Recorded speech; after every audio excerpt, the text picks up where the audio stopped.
Som obyčajná žena s neobyčajným srdcom. Moji priatelia by povedali, že som bláznivá, ale tak krásne bláznivá.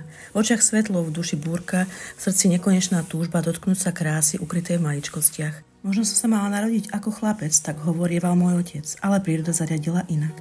Darovala mi ženské srdce, citlivé, nežné a predsa silné. Darovala mi dar cítiť vôňu každej bylinky, pohľadiť dušou každý kvet, vnímať energiu, ktorú príroda ticho ukrýva pred zrakom ľudí. Tento dar mi dal on, môj otec. Muž, ktorý sa nikdy nenechal spútať svetom.